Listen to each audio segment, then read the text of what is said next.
Captain Jake Morrison stood on the bridge of the UES Liberty watching the alien ships approach Earth.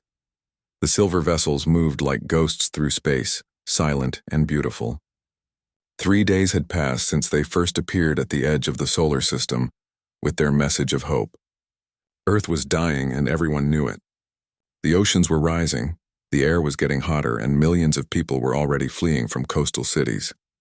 Scientists said humanity had maybe 20 years left before everything collapsed completely. The aliens called themselves Zephyrians. Their leader was a tall creature named Vel-Taran, who looked almost human except for his pale skin that seemed to glow from within. He spoke perfect English and his voice was calm and gentle. He had contacted world leaders with an offer that seemed too good to be true.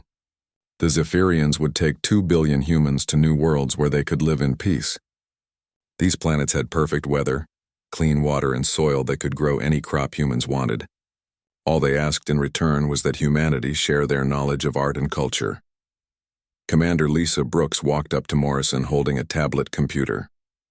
She was his second in command and had been reviewing the alien proposal for hours. "Captain, they want to start the evacuation next week," she said.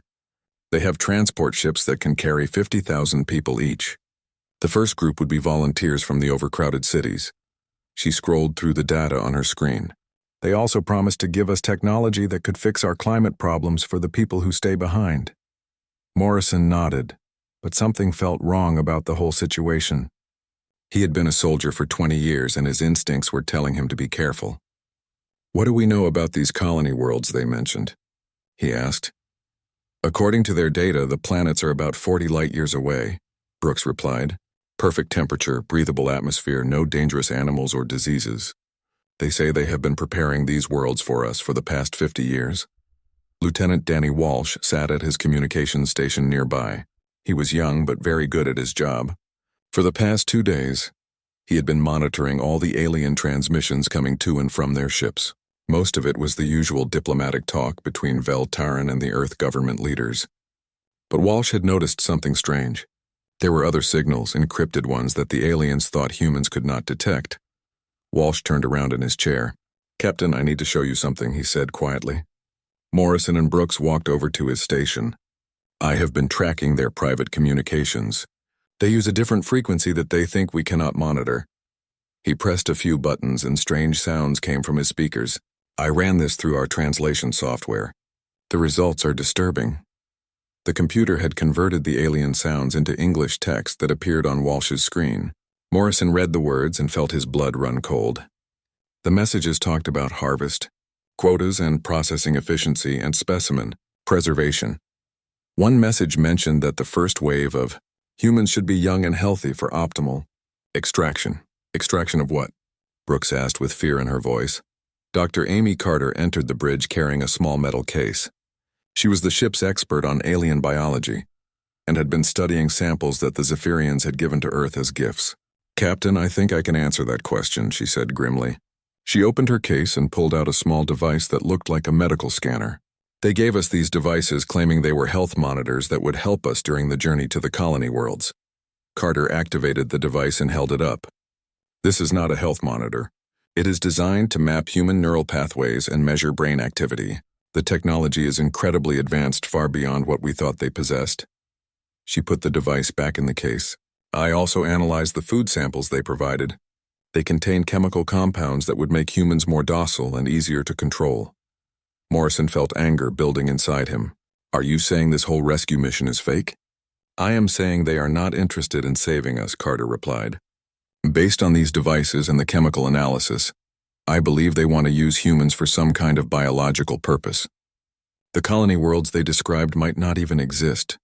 Brooks looked at the alien fleet through the bridge windows. "But why go to all this trouble?" "If they wanted to attack us, they could probably just take what they want by force." Walsh pulled up more of the intercepted communications. "From what I can translate, they have done this before. Their messages reference 43 other species that they have successfully relocated. But there are also references to processing facilities and genetic material storage." He paused and looked at Morrison. "Captain, I think they harvest other species to enhance their own biology." Morrison walked to the center of the bridge and stared at the main view screen. The Zephyrian ships looked peaceful floating in space around Earth. World leaders were already making announcements about the wonderful opportunity to save humanity. Millions of people were volunteering to be in the first group to leave for the new worlds. None of them knew they were walking into a trap. How long before the first transport ships arrive? Morrison asked.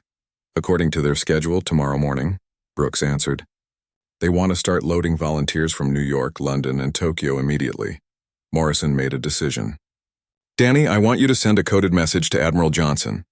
Tell him we need an emergency meeting with the Defense Council tonight. Use the old military codes, not the standard diplomatic channels. Yes, sir, Walsh said, and began typing on his keyboard. Carter closed her case and looked worried. Captain, if I am right about this, we are dealing with a species that has been hunting and harvesting other civilizations for possibly thousands of years. They have perfected the art of deception. Then it is time they learned that humans do not make good prey, Morrison said. He turned to Brooks. Commander, prepare the senior staff for a classified briefing in 1 hour. We need to figure out how to warn Earth without causing a panic. As the alien ships continued their slow orbit around the planet, Morrison wondered how many other worlds had faced this same choice. How many other species had believed they were being rescued only to discover the truth too late. He looked at his crew and made a silent promise. This time would be different. Humanity might appear weak and desperate, but appearances could be very deceiving. The Zephyrians were about to learn that some species bite back when cornered. The rescue was indeed fake, but Earth was about to make it their funeral. Admiral Pete Johnson sat deep underground in a command center that did not officially exist. The facility was buried 3 miles beneath the Colorado mountains and had been built in complete secrecy over the past 30 years. Above ground, the world believed Earth was dying and defenseless. Down here, Johnson knew the truth. Humanity had been preparing for this exact moment for decades. The message from Captain Morrison had arrived 2 hours ago, using codes that most people thought were outdated military protocols. But Johnson knew better. These codes were designed for the day when Earth faced an alien threat that looked like salvation, but was actually extinction. That day had finally come. Johnson pressed a button on his console and screens around the command center began to glow. Men and women in military uniforms appeared on the displays from hidden locations all around the planet.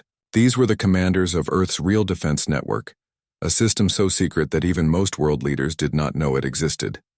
Ladies and gentlemen, Protocol Blackout is now active, Johnson announced. His voice was calm, but everyone could hear the seriousness in his words. We have confirmation that the Zephyrian rescue offer is a deception. They are planning to harvest human beings for biological purposes. Major Kate Phillips appeared on one of the screens from her location near Jupiter. She commanded what appeared to be a small mining operation on one of the gas giant's moons. In reality, it was the home base for Earth's most advanced space fleet. Admiral, my ships are ready to move, she reported. We have been tracking the alien fleet since they arrived. They have no idea we exist. Phillips looked tired but determined. She had spent the last 5 years training pilots to fly spacecraft that were far more advanced than anything the public knew about. These ships used technology that Earth had recovered from previous alien encounters, events that had been kept completely secret from the general population. While the world thought humanity had never met aliens before, the truth was very different. Colonel Steve Parker joined the conference from his hidden base on the moon. For months, he had been watching the Zephyrians build what they called processing facilities on the dark side of Earth's satellite. The aliens thought they were working in secret, but Parker's teams had been monitoring everything. The enemy has already started their operation, he reported. They have collection centers ready to hold about 500,000 humans. The facilities are designed for biological extraction, not transportation. Dr. Helen Ross spoke from her laboratory beneath the Arctic ice. She was Earth's leading expert on alien technology, though the public thought she was just a climate researcher. I have finished analyzing the Zephyrian ship designs, she said. Their technology is actually less advanced than what we have developed. They rely on biological integration rather than pure engineering. This makes them vulnerable to specific types of attacks. Chief Engineer Ryan Clark was stationed at what everyone believed was a communications satellite control center in Australia. In truth, he managed the Sol Defense Grid, a network of weapons platforms disguised as harmless space equipment. All grid stations are online and ready, he confirmed. The aliens think our satellites are primitive communication devices. They have no idea each one contains enough firepower to destroy a battleship. Johnson nodded as he listened to his commanders. The plan they had worked on for so many years was finally being put into action. "What is the status of the civilian population?" he asked. Phillips checked her reports. "The first transport ships will begin loading volunteers in 6 hours. The aliens want to take the youngest and healthiest humans first. About 2 million people have already volunteered to leave Earth. Those people think they are being saved," Johnson said grimly. "We need to rescue them without revealing our true capabilities too early.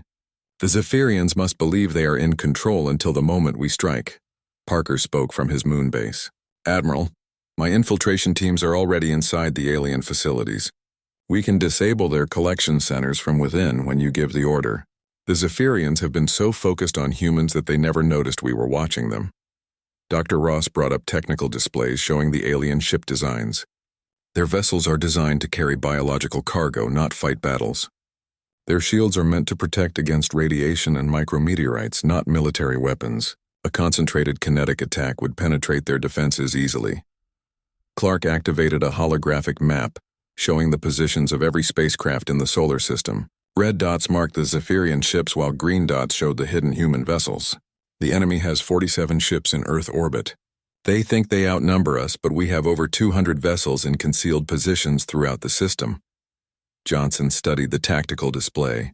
The Zephyrians had positioned themselves perfectly for what they thought would be a simple collection operation. They were spread out in a formation designed to efficiently load human cargo, not defend against attack. "They have made the same mistake that many species probably made before them," he observed. "They underestimated their prey," Major Phillips reported from Jupiter space. "Admiral, we have also detected Zephyrian communications with their home worlds. They are discussing quotas for 43 different species. We are not their first victims, but we will be their last," Johnson replied. The Admiral had spent his entire career preparing for this moment. Every war game, every training exercise, every piece of recovered alien technology had been leading to this day. Humanity looked weak and desperate on the surface. But beneath that appearance was a military force that had been designed specifically to fight alien invasions. Colonel Parker received a new message from his moon teams. "Sir, the aliens are beginning final preparations for their harvest operation. They believe they have successfully deceived the entire human race." Dr. Ross pulled up more technical data. "I have completed the virus program designed to attack their quantum processing systems. Once we upload it to their networks, their own computers will turn against them." Chief Engineer Clark made final checks on his weapon systems. "All defense grid platforms are charged and locked onto enemy targets. We are ready to light them up on your command." Admiral Johnson looked around at the faces of his commanders on the screens. These men and women had trained for years for a war they hoped would never come. But now that it was here, they were ready. "Execute Phase 1 in 4 hours, he ordered. "Let the Zephyrians think they are winning right up until the moment we show them what humans are really capable of." The secret war was about to begin, and the aliens had no idea what was coming for them. Captain Jake Morrison watched through the bridge windows as the UES Liberty moved slowly toward the Zephyrian fleet. 12 other human ships followed behind them, all filled with volunteers who believed they were going to new worlds where they could start fresh lives. The volunteers had no idea they were actually walking into a trap, but Morrison and his crew knew exactly what they were doing. The Zephyrian ships formed a protective circle around the human vessels as they traveled away from Earth. Morrison could see the alien transport ships in the distance, massive gray structures that looked more like floating warehouses than passenger vessels. Commander Lisa Brooks stood next to him, studying the scanner readings on her tablet computer. "Captain, we are approaching the coordinates they gave us for the first way station," Brooks reported, "but I am not detecting any kind of space station or refueling facility ahead of us." Lieutenant Danny Walsh looked up from his communications panel with concern on his face. "Sir, the alien escort ships are changing formation. They are moving to surround us completely." Morrison had expected this. He and his crew had volunteered for this mission, knowing they might not survive. Their job was to gather final intelligence about the Zephyrian operation and transmit it back to Admiral Johnson's hidden fleet. Every person on the Liberty understood the risks when they agreed to play the role of helpless victims. Dr. Amy Carter entered the bridge carrying her medical scanner. She had been monitoring the other volunteer ships during the journey, and her findings were disturbing. "Captain, the volunteers on the transport ships are already showing signs of chemical sedation. The aliens have been adding compounds to their food and water supplies. How long before they are completely unconscious?" Morrison asked. "Based on the chemical levels I am detecting, probably another 2 hours," Carter replied. "The Zephyrians want them asleep before they reach whatever destination we are heading toward." Veltaran's face appeared on the main view screen. The alien leader looked pleased and confident as he spoke to Morrison. "Captain, we will be arriving at the processing way station in 30 minutes. Your people will be transferred to more comfortable accommodations while we prepare for the next phase of the journey." Morrison forced himself to smile. "We appreciate everything you are doing for humanity, Ambassador. Our people are excited to see their new homes. I am certain they will find the experience quite transformative," Veltaran replied, with what Morrison now recognized as a predatory grin. The alien's pale skin seemed to glow brighter as he spoke, as if he was feeding on anticipation. Walsh monitored the alien communications frequencies and suddenly tensed at his station. "Captain, they are sending new orders to their ships. The message talks about beginning extraction procedures immediately upon arrival." Through the bridge windows, a massive structure began to appear in the distance. At first glance, it looked like a space station, but as they got closer, Morrison could see it was actually a gigantic processing facility. The structure was dark and angular with hundreds of docking ports along its sides. Mechanical arms and conveyor systems were visible through transparent sections, all designed to handle large quantities of biological material. Brooks stared at the facility with horror. "My God, it looks like a slaughterhouse built for spaceships." "That is exactly what it is," Morrison said grimly. He had seen similar facilities in classified reports about other alien encounters. Species like the Zephyrians built these processing centers to efficiently extract and store biological resources from conquered civilizations. The alien escort ships began moving the human vessels toward docking ports on the facility. Morrison could see other ships already connected to the station, vessels that clearly did not belong to any Earth civilization. These were the remains of previous victims, species that had trusted the Zephyrians and paid the ultimate price. Veltaran appeared on the screen again, and this time he made no effort to hide his true nature. His friendly expression was gone, replaced by cold calculation. "Captain Morrison, I must thank you for making this harvest so efficient.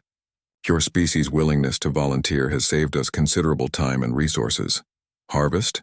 Morrison asked, pretending to be confused and frightened. "Did you really believe we traveled across the galaxy to save you from extinction?" Veltaran laughed to sound like breaking glass. "Your species serves a much greater purpose now. Human neural tissue provides the computational matrix we need for our next evolutionary phase. Your DNA contains genetic sequences that will enhance our biological systems for thousands of years." The alien continued his explanation as the human ships were locked into docking positions. "We have perfected this process over millennia, Captain. 43 species have contributed their biological essence to our advancement. Humanity will be the 44th. Morrison looked around the bridge at his crew.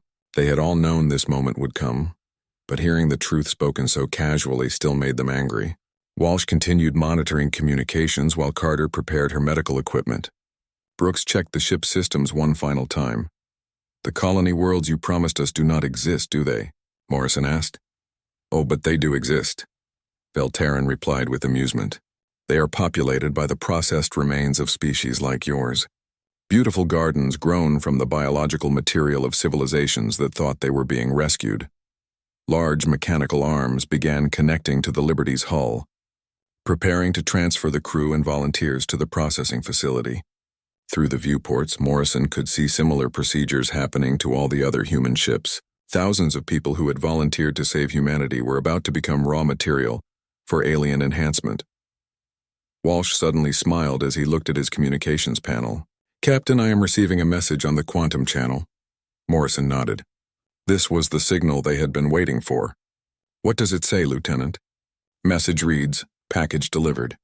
"Light them up," Walsh reported. Morrison walked over to the main view screen where Veltaran was still gloating about his successful deception. The alien had no idea that everything was about to change. "Ambassador, there is something you should know about humanity before you begin your harvest. What could your primitive species possibly tell us that we have not learned already?" Veltaran asked with contempt. Morrison smiled for the first time since leaving Earth. You should have done better research on our history. We have never been very good at being anyone's victim. In fact, we are much better at being predators ourselves. The alien's expression changed from amusement to confusion as warning alarms began sounding throughout the processing facility. On his scanner displays, Walsh could see new contacts appearing throughout the solar system. Ships that had been hidden were suddenly becoming visible, and they were all moving toward the Zephyrian fleet at high speed. What is happening? Veltaran demanded as his own ships began reporting emergency contacts. Morrison looked directly at the alien leader. You're about to discover why Earth is not a world of victims. It is a world of hunters who have learned to hunt among the stars. The attack began everywhere at once. Admiral Pete Johnson watched from his underground command center as green dots appeared on his tactical display throughout the solar system. Ships that had been hiding in asteroid fields behind moons and in the shadow of planets suddenly became visible as they dropped their stealth systems and accelerated toward the Zephyrian fleet. Major Kate Phillips led the first wave from her position near Jupiter. Her squadron of 12 heavy attack ships had been disguised as mining vessels for months, but now their true nature was revealed. Each ship was twice the size of the alien vessels and armed with weapons that the Zephyrians had never encountered before. Target the transport ships first, she ordered her pilots. We need to rescue our people before anything else. The Zephyrian fleet commanders were completely unprepared for what hit them. Their ships were designed to transport biological cargo, not fight military battles. When Phillips's squadron opened fire with kinetic projectile weapons, the alien shields collapsed instantly. Tungsten rods traveling at incredible speed punched through the Zephyrian hulls like bullets through paper. Colonel Steve Parker activated the explosives his teams had placed throughout the alien lunar facilities. The Zephyrians had spent months building processing centers on the dark side of the moon, thinking they were working in secret. Parker's special forces had been watching them the entire time, planting charges in critical systems. The explosions lit up the lunar surface like a string of volcanoes as the alien bases were destroyed in coordinated blasts. Chief Engineer Ryan Clark began the activation sequence for the Sol defense grid. Around Earth, hundreds of satellites that had appeared to be simple communication devices suddenly revealed their true purpose. Hidden weapon systems deployed from concealed compartments as the satellites transformed into orbital combat platforms. All grid stations report ready, Clark announced. Targeting alien vessels in Earth orbit. The first salvo from the defense grid caught the Zephyrian ships completely by surprise. Energy beams and missile volleys struck the alien vessels from every direction as the disguised satellites revealed their deadly nature. Within minutes, half of the alien fleet around Earth was either destroyed or severely damaged. Dr. Helen Ross initiated her computer virus program from her Arctic laboratory. The virus was designed specifically to attack the quantum processing systems that advanced alien species used to coordinate their fleets. As the malicious code spread through the Zephyrian network, their ships began losing communication with each other. Some vessels started firing on their own allies as their targeting systems became confused. On the processing facility, Captain Jake Morrison felt the entire structure shaking as explosions echoed through the corridors. Emergency lights were flashing and alien voices could be heard shouting in panic over the communication systems. Veltaran's image on the view screen was flickering as power fluctuations affected the facility's systems. What is happening to my fleet? The alien leader demanded, his calm composure finally cracking. Lieutenant Danny Walsh monitored the battle communications with satisfaction. Sir, I am picking up reports from the alien ships. They are saying that human vessels are appearing everywhere, and their weapons are far more advanced than expected. Commander Lisa Brooks watched through the bridge windows as human rescue ships approached the processing facility. These were not the simple transport vessels that had brought them here, but sleek military craft equipped with cutting tools and boarding equipment. Captain, our rescue is arriving. The human special forces teams wore advanced power armor that made them look like mechanical warriors. They cut through the facility's hull with plasma torches and swarmed into the processing center. The Zephyrians inside the facility were scientists and technicians, not soldiers, and they had no idea how to fight against trained human combat troops. Major Phillips coordinated the rescue operation from her flagship. Team Alpha, secure the volunteer holding areas. Team Beta, Take control of the facility's main systems. Team Charlie, extract captain. Morrison and his crew. Her pilots provided cover fire as the rescue teams worked to free the thousands of humans who had been sedated and prepared for processing. The battle in space was completely one-sided. The Zephyrian ships had been designed for stealth and cargo transport, not military combat. Their energy shields were meant to protect against radiation and space debris, not the heavy kinetic weapons that the human fleet was using. Ship after ship was destroyed as tungsten projectiles punched through their hulls at relativistic speeds. Colonel Parker reported from his moon base as he watched the alien facilities burn. Admiral, the lunar processing centers are completely destroyed. The aliens had enough equipment here to handle 500,000 humans, but it is all scrap metal now. Dr. Ross tracked the progress of her virus through the alien network. The quantum virus is spreading faster than expected. The Zephyrians are losing control of their ship systems. Some of their vessels are actually attacking each other now. Chief Engineer Clark watched his defense grid systematically destroy every alien ship in Earth orbit. Grid efficiency is running at 97%. The enemy shields cannot handle our concentrated fire. We should have the orbital zone cleared within the hour. Admiral Johnson studied the tactical display as the battle progressed. Red dots representing Zephyrian ships were disappearing rapidly, while green dots showing human vessels moved through the system like hunters stalking prey. All units report status, he ordered. The responses came back immediately. Phillips reported that the transport ships were secured, and the volunteers were being evacuated safely. Parker confirmed that all alien ground facilities were destroyed. Clark announced that Earth orbital space was cleared of enemy vessels.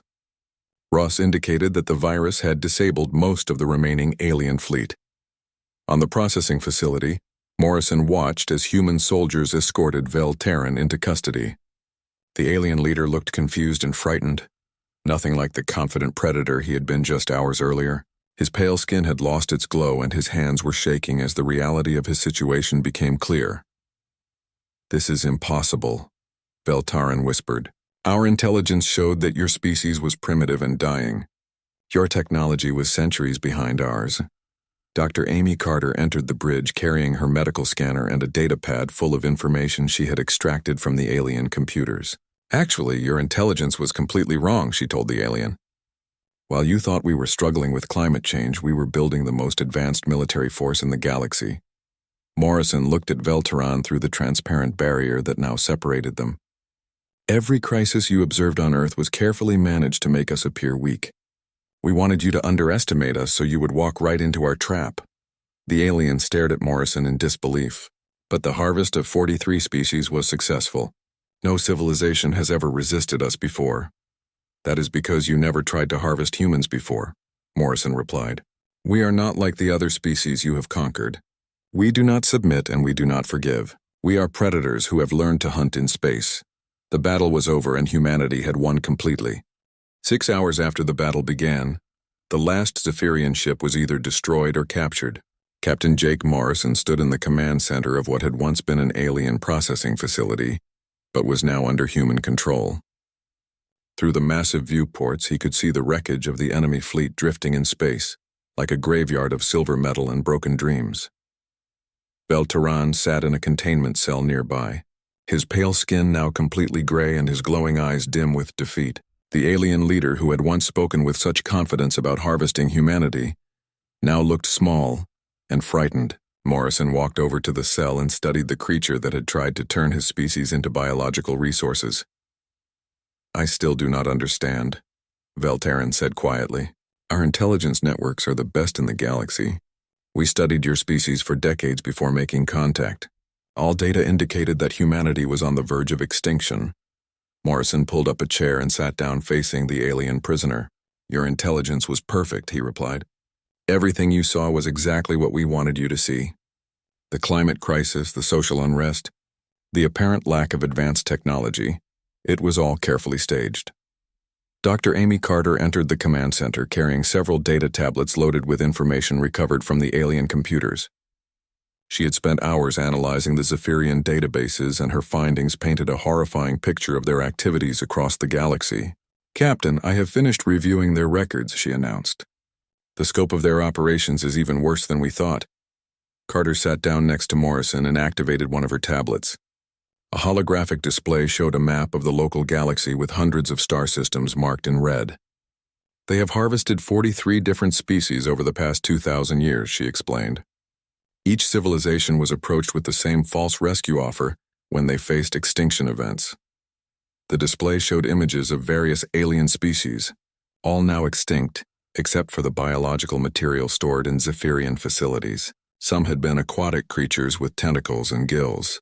Others were insect-like beings with multiple arms and compound eyes. All had trusted the Zephyrians and paid with their lives. What happened to the worlds these species came from? Morrison asked. Most were strip-mined for resources after the populations were harvested, Carter replied.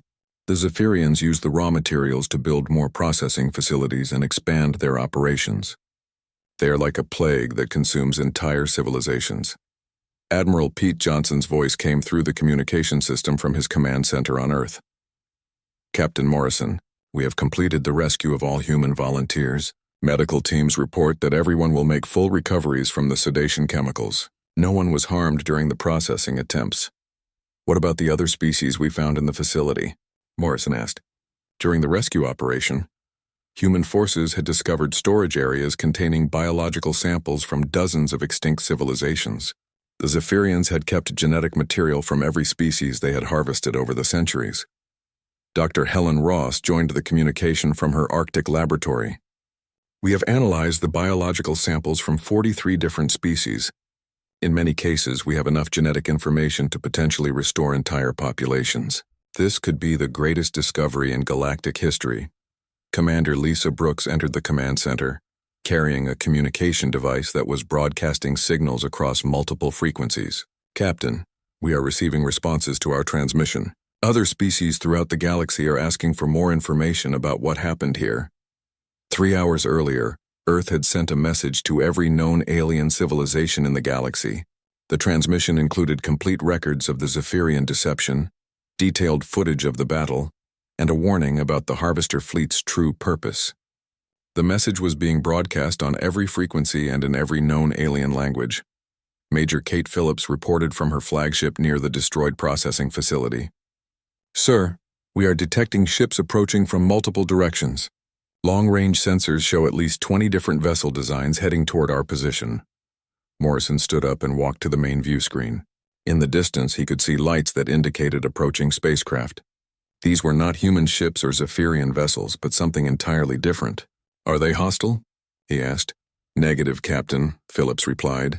They are broadcasting identification codes and requesting permission to approach. These appear to be representatives from species that were previously threatened by the Zephyrians. The first alien ship to arrive was unlike anything Morrison had ever seen. It was shaped like a crystal with multiple facets that reflected light in beautiful patterns. A communication came from the vessel in perfect English. Human commanders, we are the Crystalline Collective. We wish to thank you for eliminating the harvesters who destroyed our sister worlds. More ships arrived over the next few hours. Each represented a different species that had somehow survived Zephyrian attacks or had lost colony worlds to the harvesters.